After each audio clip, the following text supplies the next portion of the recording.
Central America, the Yucatan Peninsula, 8th century AD, the height of the ancient Maya civilization.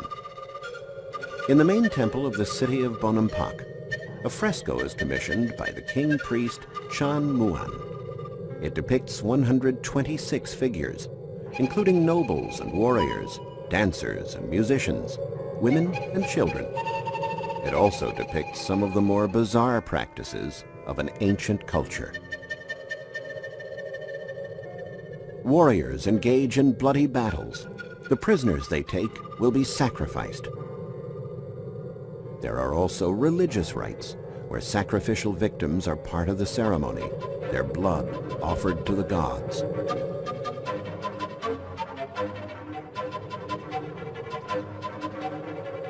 The Bonampak murals go beyond the purely artistic. How could a culture, considered so advanced for its time, engage in such barbaric rituals? And how many cities were there like this one, where these practices were commonplace? Come with us as we search for lost cities and examine the paradoxical world of the Maya.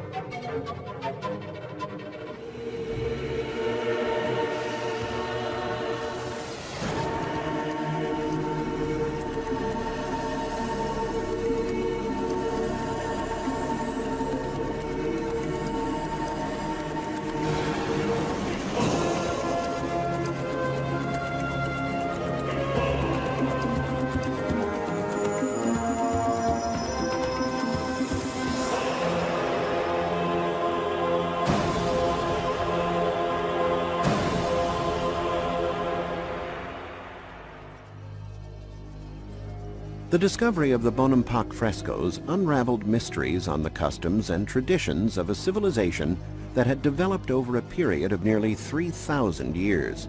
A civilization that reached its height between 200 and 900 AD, and then experienced a relentless decline until it almost completely disappeared around 1500, a little before the Spanish conquistadors arrived. The cities were abandoned and slowly swallowed up by the jungle. Yet the people who once lived in them had not disappeared.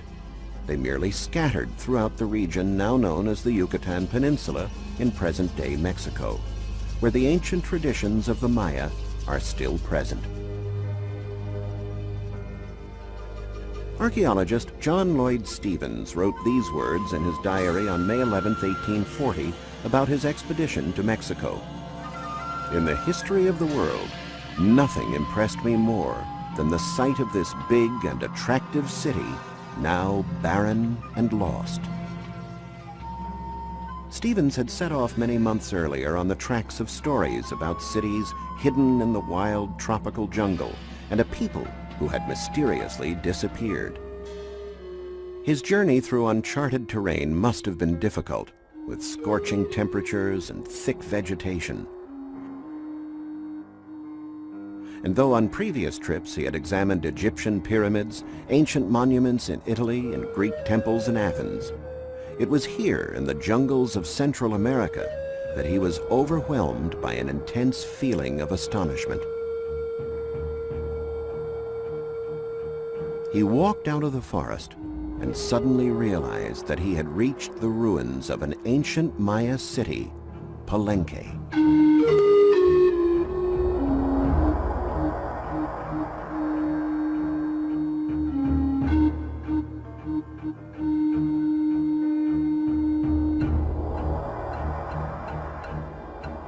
Stephens and an architect, Frederick Catherwood, who painted watercolors of the area, were breathless when they saw the city's sacred grounds.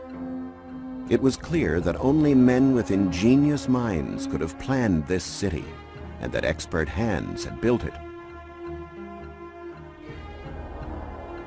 It was also clear that a whole new era of scholarship on an unexplored civilization would now present itself. Gods and goddesses, rulers and heroes, an entire account of hidden Maya culture and mythic history.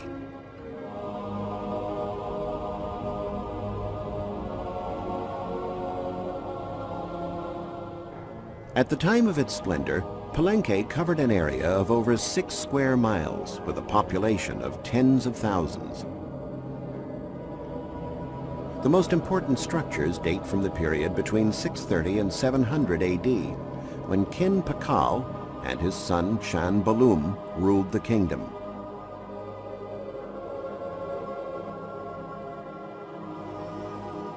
The palace, the home of the royal family, was erected in the city center on a 33-foot-high platform. The palace in reality was just a group of various buildings built one against the other, but in its own way, it was an architectural masterpiece, with cellars, chambers, and rooms with rather low ceilings arranged around a courtyard.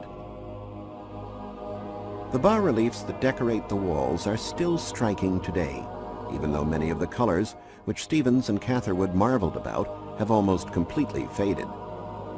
Some glyphs, the round-figured ideograms which Maya writing is composed of, were carved into the steps of the middle court, while along the walls, stone plates were decorated with images of prisoners who must have been high-ranking officials judging from their rich garments. From the western side of the palace is a full view of the majestic Temple of the Inscriptions. In 1952, archaeologist Alberto Ruiz made an incredible discovery inside this pyramid-like structure. On the upper platform, he discovered a deep passage, a kind of tunnel that penetrated into the pyramid. The tunnel had been blocked for centuries by tons of earth and stones, so the descent into the depths of the structure was difficult and dangerous. After months of digging, Alberto Ruiz descended the entire length of the tunnel. He reached an underground room where he discovered a great sarcophagus containing the tomb of King Kin Pakal, who lived at Palenque in 700 AD. It was one of the most important. For the inhabitants of Palenque, the most important buildings in the city were those making up a group now called the Cross Group. It is composed of 3 rectangular buildings surmounted by a crest-like structure. They are temples dedicated to Maya divinities and owe their name to a mistake made by the first discoverers who mistook the symbol of the ceiba, the cosmic tree of the Maya, for the Christian cross.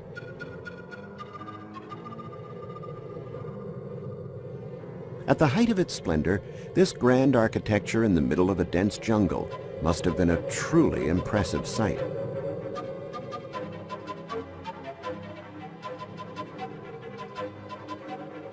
All the buildings were painted red, to the Maya, the color of life.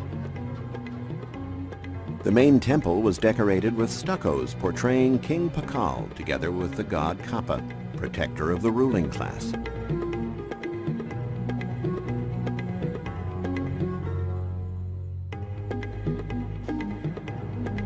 All the bas-reliefs of the buildings at Palenque prove that the cult of the gods was tied to the social class that worshippers belonged to. The god Ekchua, for instance, was the guardian of merchants. Even the colors used in pictures had to conform to precise rules. People's skin was colored red. Gods were painted in blue, the color of the sky, and animals and plants were painted yellow. Maya society was structured like a pyramid, headed by a king who had divine powers, similar to the powers of ancient Egyptian pharaohs. Below the king were the priests, nobility, and warriors. At the bottom of the pyramid was the rest of the population, mostly peasants and craftsmen. The peasants led a relatively quiet life. There were no carts on the streets, since the Maya did not know the wheel. Their city markets were small and drew only a few people.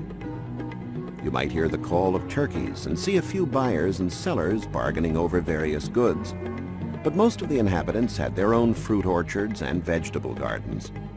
There were craftsmen, however, who made special objects not sold in the markets. Objects made of jade. This hard, durable, beautiful mineral was so precious that only members of the nobility were able to afford it and hire the skilled craftsmen necessary to work with it.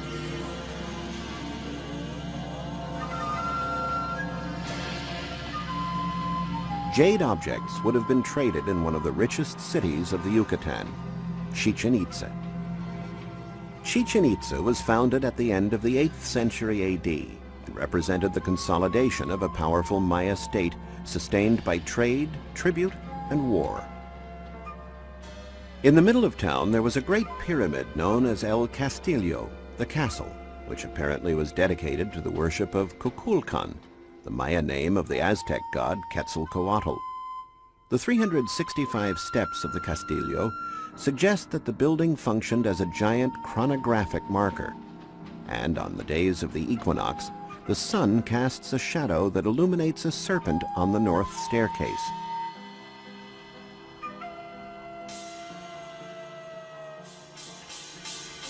Not surprisingly, Kukulkan's symbol was a feathered serpent. At the top, the Maya had erected a vaulted temple decorated with bas-reliefs depicting warriors. Only priests were entitled to officiate at ceremonies and appear in front of the population from the height where the temples were erected. The Temple of the Warriors served a different role, however, for it was here that the Maya engaged in sacrificial rites. In the early years of the first millennium, the Maya were thought of as peaceful timekeepers and skywatchers. But around 1000 AD, they encountered another people, the Toltecs, who imposed their culture and ruling lifestyle upon the Maya. Their influence is seen in the similarities between the buildings and sculptures at Chichen Itza and those at Tula, the Toltec capital, hundreds of miles away. One of the best examples is El Caracol, an imaginative building in the shape of a spiral whirl of a conch, an attribute of Kukulkan, whom the structure embodies. Kukulkan was identified with the planet Venus, and from tiny upper-story windows in this structure, one could observe this mythical planet. The Maya were familiar with the positions of the stars and studied their movements. In keeping track of the solar and lunar years and the cycles of visible planets, they developed a highly sophisticated long-count calendar that dated back to August 13th, 3114 BC. The influence of the Toltecs is also seen in the comparison of stone sculptures from Tula called Chacmul with the one at the Temple of the Warriors at Chichen Itza. Under the influence of the Toltecs, the old system of government was eradicated. Warrior kings replaced more benign monarchs and priests. And the practice of human sacrifice was introduced. An example of this is seen in the Chacmul at the top of the stairway of the Temple of the Warriors. A reclining statue is faced toward El Castillo, holding a bowl in his hand. It is here where they put the hearts torn out of the chests of sacrificial victims. Sports and ball playing were part of daily life at Chichen Itza, except there was a lot more riding on the outcomes than prizes or trophies. They played a game called pelota, and the ball court at Chichen Itza was the largest in Central America, 560 feet long and 165 feet wide. The object of the game, which was more a religious rite than recreational, was to throw a rubber ball into a stone hoop. What made the task hard was the fact that players couldn't use their hands or feet. They had to use their hips or elbows to move the ball. A bas-relief shows two teams competing against each other, but this bas-relief shows the bloody outcome. A player who was defeated is being decapitated, the fate of players from the losing side. A long platform bears depictions of skulls, presumably the skulls of the losers. But according to some scholars, winners as well might have been beheaded. It was considered an honor, having won, to go to a heaven of warriors. The practice of human sacrifice was described by Bishop Diego de Landa, a Spaniard who lived in the 16th century. He himself was guilty of committing a number of crimes while attempting to convert the inhabitants to Christianity. Among these, the so-called auto da fe, or public burning of Mani, in which all written documents from this classical period of the Maya were destroyed by fire. The Maya were the first people of the New World to keep historical records, with a written history that begins in 50 BC. But today, only 4 of thousands of books written in hieroglyphs still exist, one of which is the so-called Dresden Codex. Maya books were made of fig tree bark folded like an accordion. Although everyone could learn how to write, only priests were allowed to compile books and read sacred scriptures. The greatest difficulty in deciphering Maya writing lies in interpreting the glyphs, since they are based on a system that combines ideograph and phonetic elements. It's a complicated system that was finally unraveled by Russian epigraphist Yuri Norosev, who wrote the first Mayan grammar that was published in 1950.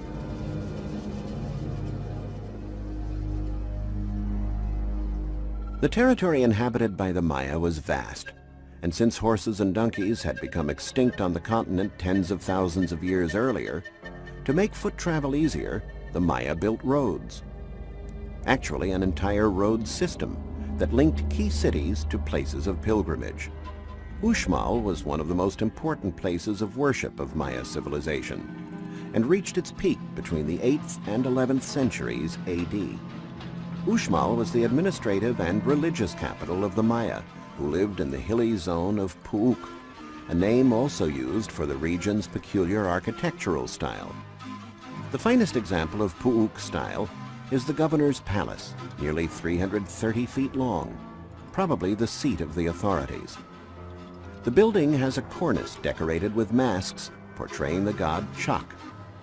It was originally entirely colored like all Maya buildings, and the elaborate renderings of gods and symbols attest to the wide range of Maya interests.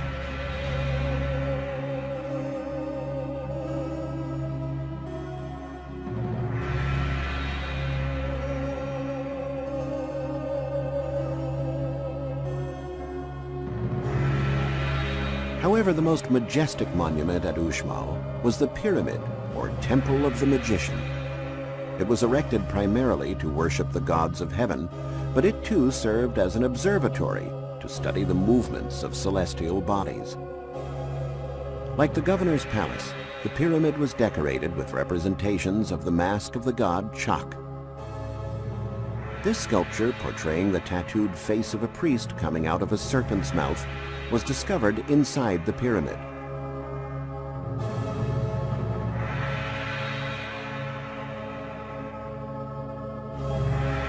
The buildings at Uxmal exhibit the high level of perfection reached by Maya stone carvers.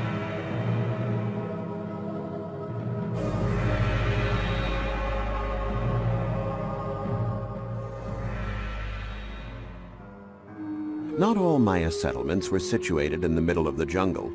Fortified cities were also erected by the sea to make the coast safer.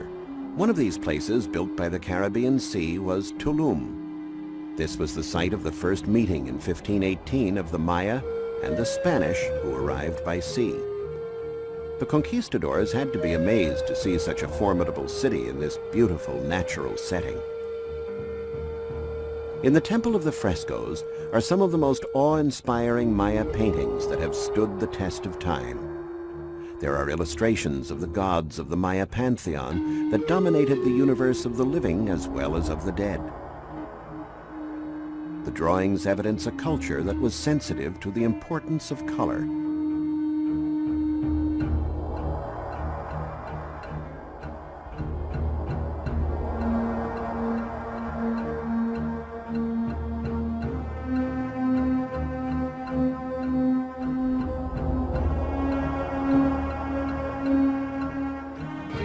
When Captain Juan de Grijalva landed for the first time on the shore of Tulum, he thought it looked as big as Seville in his native Spain.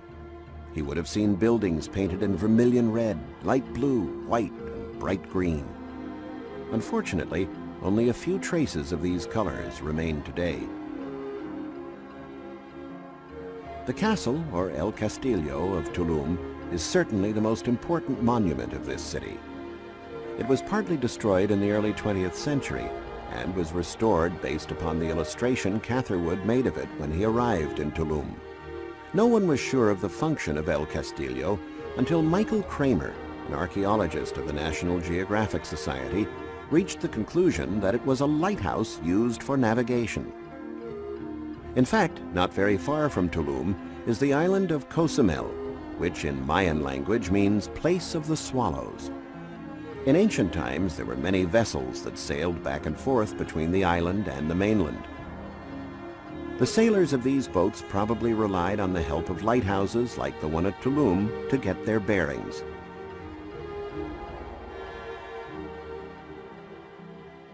The Maya enjoyed a civilization and a culture that is a study in contrasts. They had respect for nature and considered animals sacred, and yet the animal called human was expendable in sacrifice. Blood was the mortar of Maya life. They were great historians and builders, and yet it never came to them that the wheel could be used as a means of transport. They were superstitious and feared thunder and lightning, but studied and predicted astral phenomena with modern precision. The contradictions of the Maya represent their greatest mystery. What we do know is that they spent their time in unison with the forces of the universe. Poet Miguel Angel Asturias wrote, "The Maya were a people who counted their days like diamonds. They had faith in their gods, in their smoke rites, in dreams, and in the wisdom of words, things that 5 centuries of devastation, exploitation, and oblivion could not destroy.